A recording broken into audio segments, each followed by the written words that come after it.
Hola chicos, ¿cómo andan? La clase pasada habíamos terminado viendo mitocondria y yo les había hablado un poco de un estudio, ¿sí? Habíamos visto un poquito la estructura, ahora después la repasamos y yo les había hablado de un estudio, esta es otra imagen, eh, que habían hecho un estudio de cómo había migrado las personas a través del mundo desde África, y el estudio este se había llamado de EVA mitocondrial. Lo que se había hecho es estudiar el ADN mitocondrial de mujeres de distintas tribus, de distintas partes del mundo, para ver cuál era la diferencia genética entre ellas y así poder saber cómo se habían producido las migraciones que fueron poblando el mundo. Y yo les había preguntado, disculpen, les había preguntado que me dijeran cómo se produce la fecundación. La mayoría contestaron, no contestaron lo que yo pensé que iban a contestar, lo que me hubiese servido para la clase. Solamente una persona contestó eso, pero la mayoría lo que contestó es que de la fecundación se produce un nuevo ser que se une el espermatozoide del óvulo. Una sola persona puso que el óvulo entra en el que el espermatozoide entra en el óvulo, que hubiese sido más interesante para mí, porque en general, cuando uno habla de la fecundación, lo que imagina es esto, que viene el espermatozoide, el homerito, a fecundar el óvulo de Marsh, y cuando llega al óvulo de Marsh, el espermatozoide entra dentro del óvulo. Es una imagen bastante común, se suele ver mucho en películas, en dibujitos, y como que está un poco en el inconsciente colectivo. Pero en realidad lo que sucede es que cuando el espermatozoide, uno de los espermatozoides, llega al óvulo, bueno, se desencadena una serie de reacciones químicas con unas sustancias que tienen el espermatozoide en la cabeza, que se llaman enzimas acrosómicas. Se fusionan las membranas del espermatozoide y del óvulo y lo único que entra del espermatozoide es el óvulo, ¿sí? Esto es lo que sucede realmente lo único que entra del espermatozoide es el núcleo, ¿sí? Y después el núcleo del espermatozoide se va a fusionar con el núcleo del óvulo. Esto es lo que realmente pasa. Ahora, ustedes me preguntarán, ¿y qué corno tiene que ver el espermatozoide y la fecundación y la EVA mitocondrial con lo que estamos viendo que es producción de energía y célula? Bueno, si ustedes se fijan un diagrama del espermatozoide, esta es la zona acrosómica donde están estas enzimas que van a degradar la capa pelúcida y le van a permitir al espermatozoide acceder al óvulo. Acá está el núcleo, ¿sí? Esto es todo lo que sería la cabeza del espermatozoide.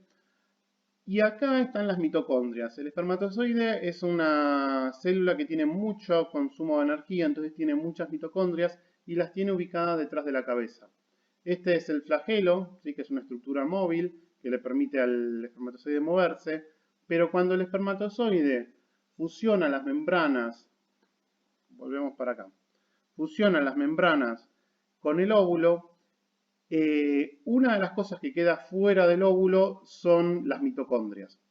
Como habíamos visto, volvemos un poquito para atrás, las mitocondrias tenían su propio ADN. Entonces yo puedo llegar a hacer un estudio del ADN de las mitocondrias, pero, por ejemplo, para saber si hay personas, en realidad para personas no se usa, pero supónganse que para ver si hay personas que están emparentadas, o sea, no se usa para saber si yo soy el padre de alguien o si somos hermanos o algo por el estilo. Sí se usa para saber si hay poblaciones que tienen vínculos genéticos, porque las variaciones del ADN mitocondrial son muy poquititas y tienen que pasar muchos cientos o miles de años para que se produzcan variaciones suficientes como para que yo las pueda detectar. Bueno, la cuestión es que para ver si esas poblaciones están emparentadas, se puede usar el ADN mitocondrial. Como solamente las mujeres son las que o sea, todos nosotros tenemos ADN de nuestras madres en las mitocondrias, no tenemos ADN de nuestros padres. Entonces, si yo voy estudiando el ADN mitocondrial, yo puedo saber cómo fueron migrando no solo las poblaciones, sino particularmente las mujeres. Y por eso se le dio este nombre de EVA mitocondrial. Obviamente que las poblaciones, cuando hacen estas grandes migraciones, migran el conjunto de la población, no es que migran los hombres o las mujeres por distintos lugares. De hecho, una de las cosas que se pudo saber a partir del ADN mitocondrial es que el Homo sapiens, cuando salió de África, se hibridó con los neandertales. ¿Sí? Acá en estas flechitas verdes, acá si se hacen estudios de ADN en las zonas de Europa, se puede ver que, por ejemplo, en el ADN mitocondrial hay un ADN que no se encuentra dentro de África y que ese ADN pertenece a los neandertales. De hecho, a partir de restos fósiles de neandertales se pudo aislar parte del ADN mitocondrial y se pudo constatar esta teoría, ¿sí? O sea, lo que sí se sabe es que hubo hombres Homo sapiens que se cruzaron con mujeres neandertales, pero esa hibridación existió. Y de hecho en todo el mundo, en toda Europa, Asia y América y Australia, hay personas que tienen ADN mitocondrial de neandertal, o sea que todos nosotros tenemos ADN mitocondrial de neandertal, solamente en algunas poblaciones africanas que no tuvieron contacto con el resto del mundo no se encuentra ADN mitocondrial. Bueno, este era un dato curioso que les quería dar sobre las mitocondrias, porque la clase de hoy en realidad es una clase bastante pesada, ¿sí? Hay mucho de la parte de química, vamos a tratar de hacerla lo más amena posible, ¿sí? Pero bueno, ahora van a ver que hay varias cosas que tenemos que ver. Entonces vamos a empezar otra vez, vamos a volver al tema de las funciones de la mitocondria. Y antes de empezar la clase, yo lo que quisiera es que ustedes, yo les voy a hacer dos preguntas. Una es, ¿qué es la respiración? Lo que estaría bueno que en este momento es que ustedes hagan una pausa al video, traten de contestarla. Esta pregunta la tienen en la guía, ¿sí? Traten de contestarla antes de ver todo el video y traten de contestarla sin mirar, sin buscarlo en Google o buscarlo en un libro, sino lo que intuitivamente ustedes piensan de lo que es la respiración. Bueno, y las otras dos preguntas que les quisiera hacer en este momento, después a lo largo del video estas preguntas las vamos a ir contestando, es ¿dónde se consume el oxígeno que respiramos? O sea, nosotros, en realidad acá yo debería poner el oxígeno que inhalamos. Yo, cuando inhalo un aire rico en oxígeno y cuando exhalo un aire rico en dióxido de carbono. Bueno, ¿dónde se produce ese oxígeno y ese dióxido de carbono? También, si pueden contestar, si no se les ocurre nada y me ponen no sé, pónganme no sé en la pregunta, no hay problema. Pero traten de pensar estas dos preguntas porque son las que vamos a contestar a lo largo del video y estaría bueno que ustedes ya se las hayan planteado, ¿sí? Para ir contestándolas. Les dejo un ratito para que ustedes hagan la pausa y ahora seguimos con el video. Bueno, lo primero que vamos a tener que hablar son de algunas cuestiones químicas. Ustedes química orgánica la van a ver en el año que viene, en quinto les toca, ¿sí? Introducción a la química. Pero yo necesito que voy a hablar de varias cosas, por ejemplo de azúcares, y necesito que tengan por lo menos una noción de qué son estas azúcares. El cursor está acá. Un azúcar es una cadena de átomos de carbono unidas entre sí, y esos átomos de carbono a su vez están unidos a átomos de hidrógeno y átomos de oxígeno e hidrógeno para un lado y para otro. Existen, estas se llaman hexosas porque tienen 6 carbonos, y si ustedes se fijan las diferencias químicas entre la glucosa y la galactosa, que ahora vamos a ver dónde se pueden llegar a encontrar, son moléculas bastante comunes, son que, por ejemplo, los átomos de oxígeno y de hidrógeno están acomodados de manera distinta según la molécula. Yo acá les puse tres ejemplos, glucosa, galactosa y fructosa. Hay más ejemplos de hexosas y hay más ejemplos de azúcares de 5 carbono, ¿sí? Pero bueno, no los voy a aturdir con estas azúcares. Nosotros, en general, estas azúcares, si yo tuviese una sola azúcar, si fuese este pedacito del azúcar, en general tienen como una forma cíclica así como de anillo. Si yo tuviese esta sola azúcar sería una glucosa, pero yo no suelo encontrar en la naturaleza la glucosa. Yo lo que suelo encontrar son disacáridos, ¿sí? Dos azúcares pegadas entre sí, o polímeros de azúcares, muchas azúcares pegadas una detrás de otra. Si yo tengo este disacárido, la glucosa más la fructosa, como se ve acá, lo que tengo es un azúcar que se llama sacarosa. Y la sacarosa ustedes la conocen más que nada porque es el azúcar de mesa, es el azúcar que ustedes le ponen en el mate cocido, al té. ¿Sí? Esta es la sacarosa. La miel es muy parecida, también es la sacarosa, pero esta es ahora no me acuerdo, creo que esta es la alfa y la miel es la beta. La diferencia es que este enlace de acá es así y en este es así para abajo. Cambia solamente este pedacito del azúcar. Y fíjense que les cambian mucho las características. La miel es líquida y el azúcar es sólida. O sea que con que haya un pequeño cambio químico, ya la apariencia y las propiedades químicas del compuesto cambian mucho. Entonces tenemos la sacarosa. Si vamos al azúcar de la leche, se obtiene mezclando glucosa y galactosa. Ese azúcar se llama lactosa, ¿sí? Mezclando estas dos, o sea, haciendo un disacárido de estas dos, sería la galactosa y podemos tener distintas azúcares. Si unimos muchas glucosas una detrás de otra, lo que tenemos es, por ejemplo, almidón. El almidón es la maicena o la harina, ¿sí? O sea que esas son las azúcares. La mayoría o la mejor manera o la manera más fácil que tienen las células de obtener energía es degradando azúcares. Entonces es algo que lo vamos a tener bastante presente en el video porque vamos a estar hablando mucho de las azúcares. Por eso se las quería mostrar.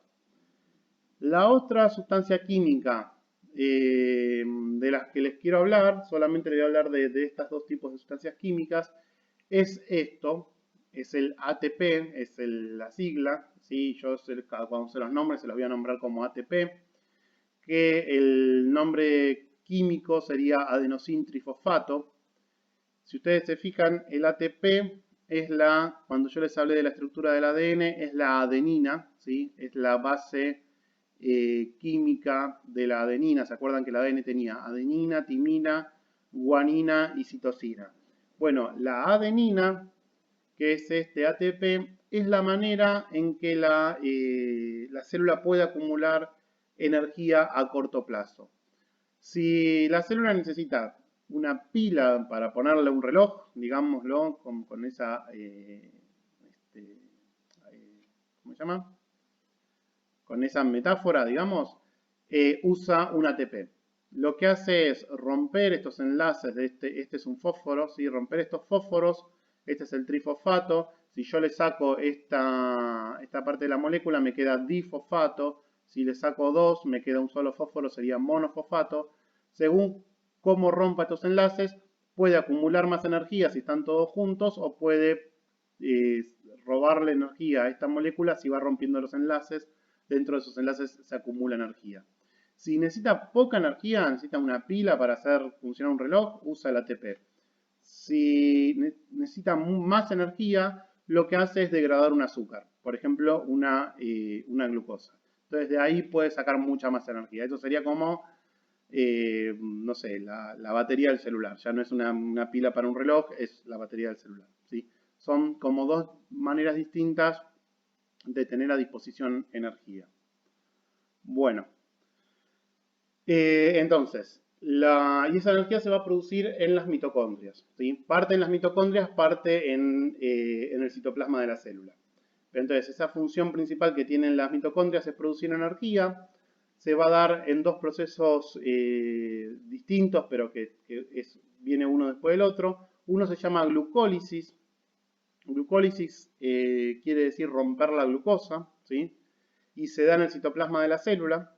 El citoplasma, ¿se acuerdan que es el líquido ese que contiene todas las organelas de la célula eucariota? Y el otro proceso se llama ciclo de Krebs, que se va a dar dentro de la mitocondria.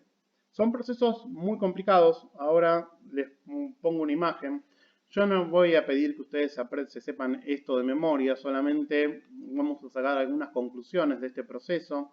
Y yo lo que voy a tratar es de que ustedes aprendan y entiendan cuáles son estas conclusiones que sacamos de este proceso. Hoy los vamos a estudiar y la clase que viene vamos a terminar de estudiarlos. Fíjense que acá yo tengo una glucosa y esta glucosa le van a ir pasando cosas hasta que se transforma en una molécula más sencilla, que es esta, que es el piruvato. Fíjense que el piruvato tiene 3 carbonos y la glucosa tenía 6. ¿Sí? Además de tener menos carbono, lo que les pasa es que les van sucediendo ciertas transformaciones químicas en las cuales esta molécula termina como portando menos energía que lo que tenía la glucosa. Cada reacción química, por ejemplo, la glucosa se va a transformar primero en otra molécula que se va a llamar glucosa 6-fosfato. La glucosa 6-fosfato se va a transformar en la fructosa 6-fosfato. La fructosa 6-fosfato se va a transformar en la fructosa 1,6-bifosfato. Bueno, todas estas transformaciones químicas que va a ir sufriendo la glucosa van a estar siempre mediadas por una enzima, una proteína que cumple una función para producir una reacción química. ¿Se acuerdan que yo les había dicho que las proteínas cumplen todas las funciones de la célula? Bueno, por ejemplo, la hexoquinasa, que es una proteína particular, le agrega un fósforo, ¿sí? Ven que acá no estaba, acá le agrega un fósforo a la glucosa 6-fosfato. Ese fósforo se lo saca al ATP, ¿sí? Esto, si quieren, vuelvan a ver varias veces porque es todo un gran trabalengua, son muchos nombres, es complicado, así que tienen la suerte de que me pueden pausar y la mala suerte de que me pueden volver a escuchar 10 veces decir lo mismo.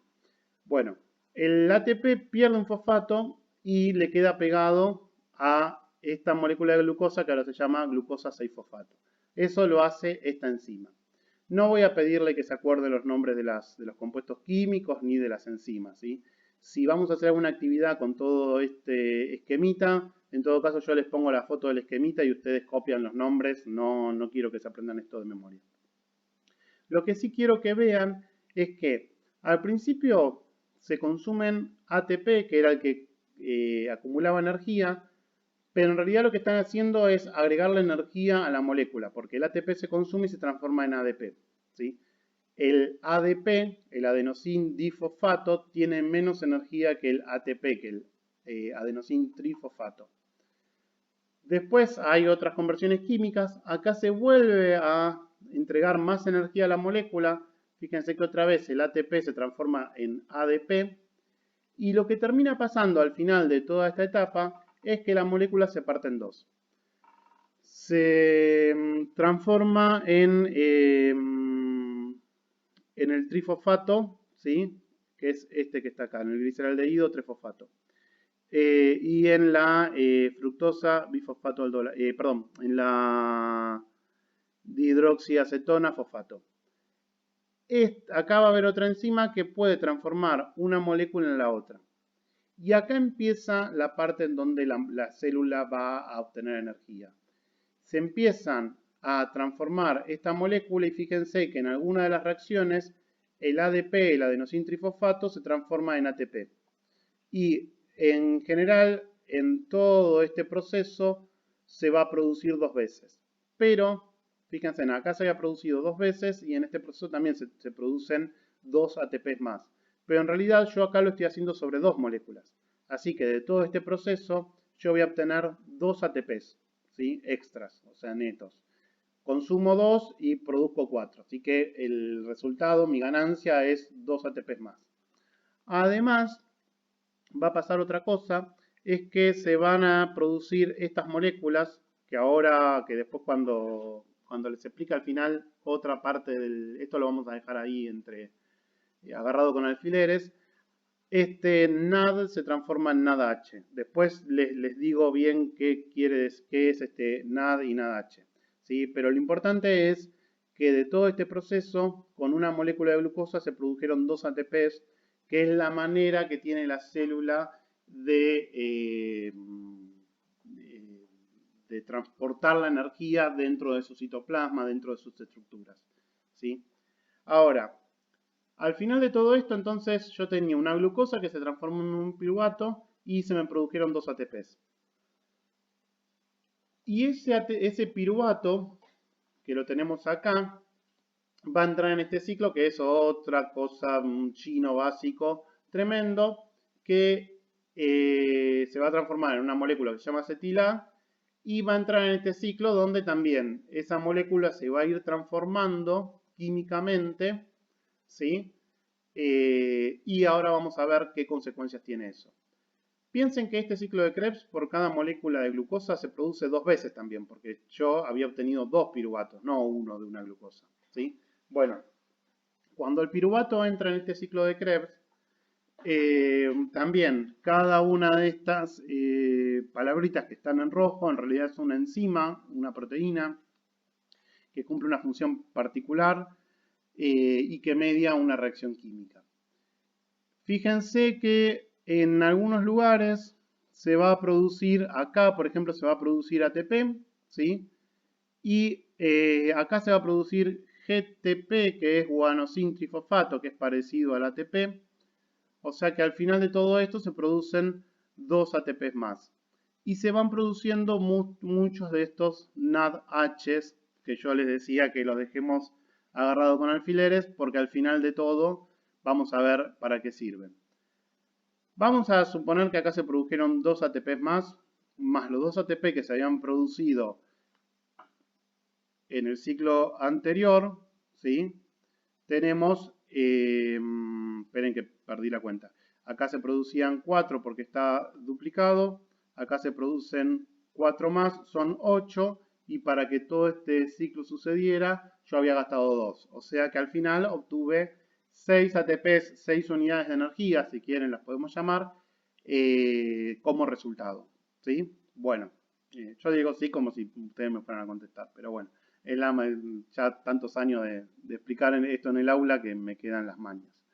Bueno, y al final de todo esto, además, fíjense que hay algo, una de las preguntas que yo les había dicho, ¿dónde se produce el dióxido de carbono? Yo les había hecho 3 preguntas. ¿Qué es la respiración? Que todavía no la contesté. ¿Dónde se consume el oxígeno? Que todavía no lo contesté. ¿Y dónde se produce el dióxido de carbono? Acá, por ejemplo, se produce un dióxido de carbono. Este piruvato pierde un carbono y se produce un dióxido de carbono. Acá se produce otro dióxido de carbono. Este de isocitrato pierde un carbono y también produce otro dióxido de carbono. Y esta molécula que se llama cetoglutarato también pierde otro dióxido de carbono. O sea que a medida que esta molécula se va degradando, va perdiendo carbonos en forma de dióxido de carbono. Cuando ustedes exhalan, los dióxidos de carbono se produjeron acá. Este ciclo se produce dentro de la mitocondria y es el lugar donde se producen los dióxidos de carbono que nosotros exhalamos. No es que el oxígeno que nosotros inhalamos no se une al carbono, no es el mismo oxígeno que está unido al carbono, sino que va a parar a otro lado que ahora lo vamos a ver. Bueno, todos esos NADHs que yo les decía que se iban a transformar, que todos esos NAD que se transformaban en NADH, lo que van haciendo es transportan electrones. A esta molécula, además de perder energía, va perdiendo electrones, ¿sí? O sea, tiene menos electrones, ese grupo de átomos tiene menos electrones que lo que tenía al principio. Eso quiere decir que se va oxidando, ¿sí? Ese proceso de perder electrones se llama oxidación. El NADH, cuando gana un electrón, se dice que se reduce. Cuando algo gana electrones se reduce, cuando lo pierde se oxida. Bueno, este NADH, que había ganado un electrón, agrega un electrón a la membrana, a la membrana interna de la mitocondria, en lo que se llama una cadena de transporte de electrones. Esos electrones, cuando se van pasando de proteína en proteína, van bombeando hidrógenos más. Esto que es un soluto, es algo que está disuelto en el agua, hacia afuera de esta membrana mitocondrial. Y además acá también van liberando este hidrógeno más, me parece que está mal el esquema, ahora que lo estoy viendo con más detalle. Bueno, van bombeando más hidrógenos más. Eso lo que produce es que se acumulen muchos hidrógenos acá afuera, ¿sí? Y los electrones que se fueron transportando, acá está, se unen a los hidrógenos más junto con un oxígeno. Acá es donde se consume el oxígeno que nosotros respiramos y se transforma en una molécula de agua.